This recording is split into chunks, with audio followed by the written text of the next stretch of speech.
Good morning guys!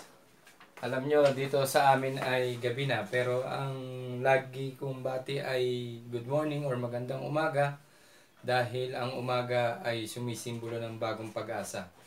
Kaya sana matapos na itong pandemic na ito para mag back to normal na tayo. So muli, magandang umaga sa inyong lahat. So this is our meeting number 1 and second week of our discussion or lecture on our subject, that is differential equation. So today, introduction. So let's define first what is our subject, DE or differential equation. So we have three definitions here. So for number 1, DE is an equation involving an unknown functions and derivatives. So tapos na kayo sa integral calculus at differential calculus. So, basta ang equation given na pwedeng i-derivative, yun ay DE na yun, differential equation na yun. So, tulad nitong mga examples natin at saka yung ating problem number 1 to 5 at saka yung examples 1 to 6, lahat yan ay DE. Pwedeng i-derivative or nasa forma ng differentiation, dy over dx, no? Alam nyo na yun. So, second definition is the mathematical models involve an equation in which a functions and its derivatives play many physical applications in the field of physics, chemistry, etc. So, basta any mathematical model or equation na mayroong derivatives at ang mga application ay sa physics, chemistry, and many others. So, physics and chemistry and engineering, so biology, economy, and so forth and so on. So for the third definition, equation that contains derivatives, nabanggit ulit, paulit-ulit. So ano ba yung derivatives? dy over dx, delta y over delta x. Yung delta, ibig sabihin nun ay change or pagbabago. Kaya rate of change, dy over dx. The derivative of x, the derivative of y with respect to x, no? Change in y with change in x are called dE.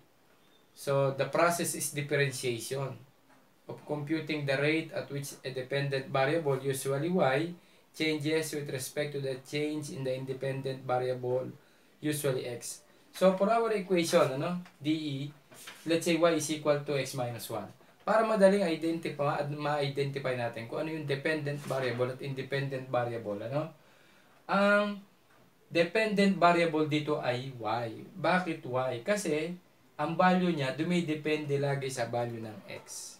Kaya dependent variable ang y. At let's say ang atin namang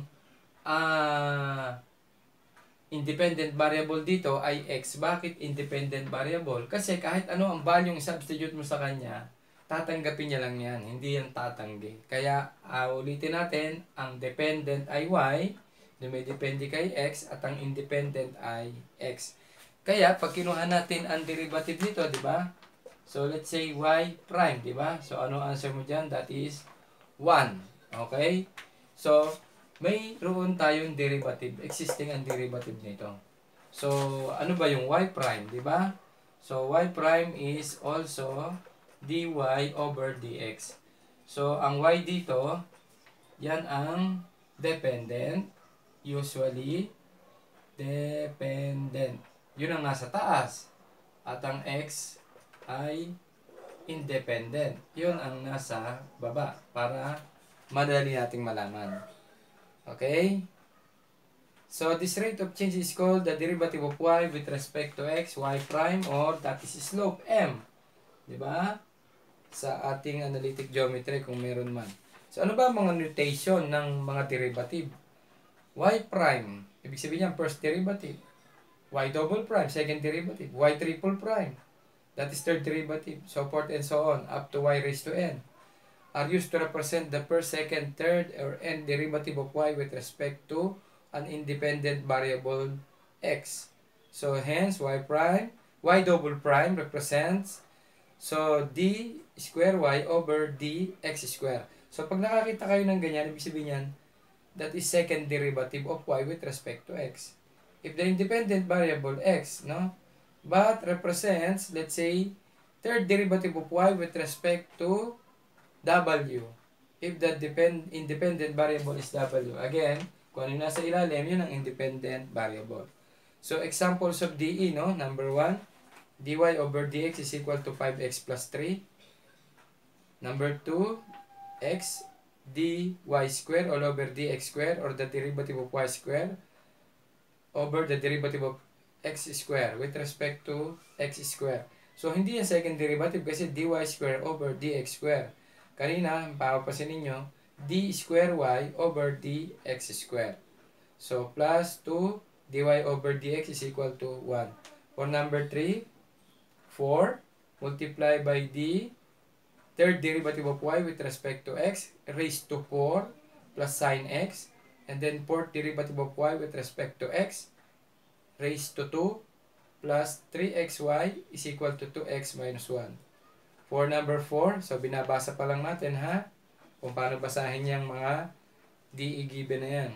The third derivative of y with respect to x raised to 4 plus 3 multiply by fifth derivative of y with respect to x raised to 2 plus y cubed multiply by dy over dx, or the derivative of y with respect to x raised to 7 is equal to 6. Number 5, anong symbol yun? The second derivative of sigma, okay, yung sigma na symbol na yun ay derivative pa rin yun, ano? So, ang ating nasa taas na independent variable dito ay z. So, usually, ang dependent variable ay isa lang. So, the second derivative of z with respect to y minus second derivative of z with respect to x is equal to 0. For number 6, L, second derivative of I with respect to t plus r, the first derivative of I with respect to t plus 1 over c multiplied by I is equal to e cosine omega t. So, where L, ano yung L? Inductor, R is the resistor, C is the capacitor, and omega are the parameters.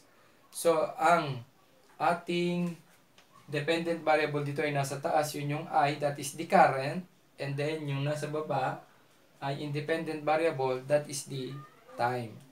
So, parang constant yung L, R, and then Z and omega. Okay? So, next, for the independent variables, so, what is the meaning of independent variables?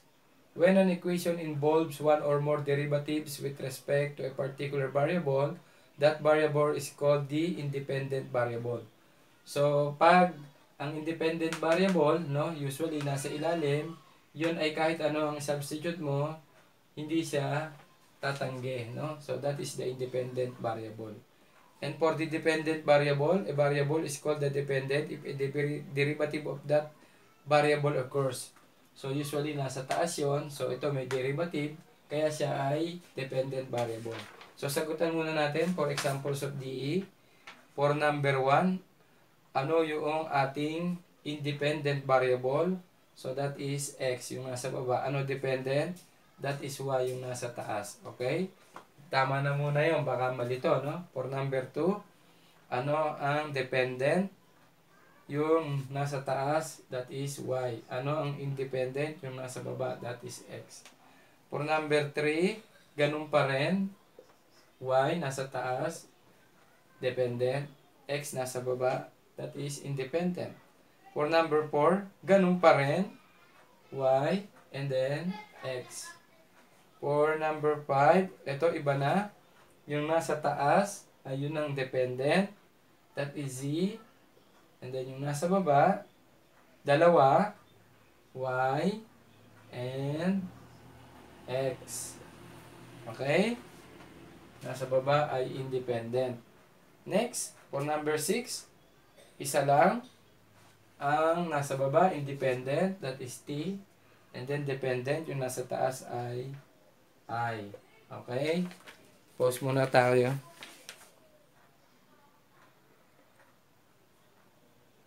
Continue. Mayroon lang ako ng tubig guys. Mahirap yung dire-diretso salita kasi alam niyo as much as possible. dire-diretso salita natin kasi naka-video tayo para hindi sayang sa data. Hindi tulad sa normal class na pwede kong mag-post, kokopya kayo. So, dito pwede nyo naman balik-balikan. At kung mapapansin nyo, medyo mabilis nga ako magsalita. Yung 1 oras at kalahating lecture, isang meeting, as much as possible, binibideo ko lang ng 30 minutes para hindi malaki sa data. Para sa inyo na rin yun. And then, next is the ordinary DE. Ordinary DE and partial DE are under types of DE. So, dalawa lang ang type ng DE. Ordinary and partial DE. Let's read what is ordinary DE or differential equation. It's a kind of differential equation where a known function, usually the dependent variable, depends on only one independent variable. So, pag isa lang ang independent variable, ibig sabihin yan ay ordinary. So, sa type, pag isa lang ang independent variable, yan ay automatic na ordinary. Okay? So, again, sa type, dalawa lang yan, ordinary and partial. So, sa ordinary, pag isa lang ang independent variable, yan ay ordinary. Next, for the partial DE, other kind of DE, so types or kind, yun, whose unknown function depends on 2 or more independent variables. So, pag dalawa o higit pa ang independent variables, ito ay partial na. Okay? Kaya dito sa ating examples of DE, isa lang ang partial. Kasi sa number 5, dalawa na yung nasa ilalim. That is the independent variable. So, y and x. Next, order. The order of DE is the highest. The order of DE is the order of the highest derivative appearing in the equation. So, ang order kung ano yung may pinakamataas na DE sa given. Okay, number 1. Ilan ang derivative dyan? 1 lang, dy over dx. So, yun lang. Order 1 or first order. Number 2, 1 lang din dahil dy square over dx square. No? So, ano lang yan? Isang order lang yun. Yung number 4, ano yung may pinakamataas na derivative dyan? Yung fourth derivative, yung kasama nung sin x. Kasi yung isa ay third derivative lang. So, ang number 3 ay hanggang fourth order or order 4. Okay? Siyempre, ano ba mataas? Third derivative or fourth derivative? So, yung fourth derivative yung nasa kanan. For number 4, okay, yung unang term ay third derivative.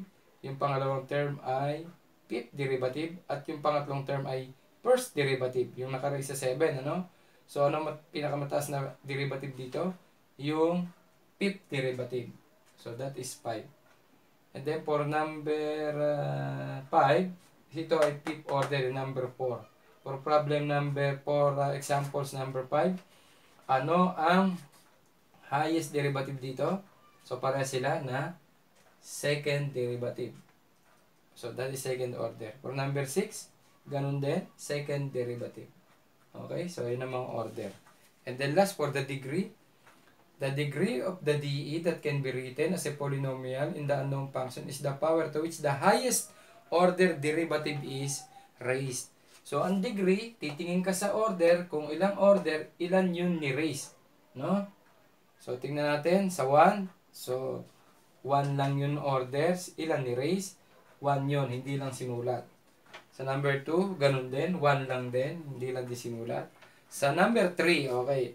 Anong order dito? Yung 4, saan ni-raise? Sa 2. Okay, malilito doon ha. Kasi kanina, yung third derivative ni-raise sa 4. Ano ba mataas? Yung fourth order, yung fourth derivative. Ni-raise siya sa 2. Yun ang degree. And then for number 4, so fifth order, saan ni-raise? Sa 2. And then for number 5, saan ni-raise? Sa 1. Oh. Kasi wala naman siyang opening close parenthesis na exponent eh. So, second order, pero raise sa 1, hindi lang sinulat. And then ganun din sa number 6. So, yun ang mga sagot natin sa examples of DE, kung ano ang mga independent, dependent, type, order, and degree. Mahalaga guys, no? bago tayo magsimula ng ating main topic sa differential equation, mahalaga muna nating ma-identify kung ano ang type ng DE, ano order, ano degree, kung ano ang independent at dependent variable. Okay, so pause muna ulit para sagutan natin yung exercises 1 to 5. Next, exercises 1 to 5. So, identify the type, order, degree, and the dependent and independent variables of the following differential equation. So, para hindi malito, unahin natin yung dependent and the independent variable. So, ang dependent variable, yun ang nasa taas, ano? Okay. So, ano ang dependent variable sa number 1? X. Okay. Ano ang independent variable nasa baba? Y. Number 2, ano nasa taas? Dependent. Y. Ano nasa baba? X. Number 3, ano nasa taas? Dependent. T. Nasa baba is independent. S and X. Okay. Next, number 4, ano nasa taas? Dependent. Y. Anong independent? Nasa baba? X. And then number 5, ano nasa taas? Dependent. Y. Ano nasa baba? Z, V, and W. Okay. So, meron na tayong dependent and independent. Next, ano yung sunod natin? Yung types that is ordinary or partial. So, pag isa lang ang independent, that is ordinary. So, isulat na natin lahat ng ordinary. Isa lang, ordinary, ordinary, no? Ordinary. Okay. Yung 1, 2, and 4 are ordinary. Isa lang ang independent variable. And then yung dalawa, o higit pa, that is partial. Number 3 and 5 are partial DE, where there are 2 or more independent variables. Next, yung order, yung may pinakamataas na derivative sa equation. So, sa number 1, ang derivative niya ay order ay 2. No? Degree yung raised to 3. Okay, sabay na yan. Dito, ano ang third derivative? Ano ang highest derivative? Sinabi ko na 3. Naka-raise sa 1. Sa number 3, 4. Fourth derivative, naka-raise sa 2. Sa number 4, ano ang highest derivative? Third derivative, 3. Naka-raise sa 2. So, okay, number 5, ano ang highest derivative? 4. Ano? 5. Yung last term na W. The fifth derivative of Y with respect to W, third term. So, saan ni-raise yan? Sa 1. Okay, baka malito kayo ha? So, yan yung sagot natin sa exercise problem number 1 to 5.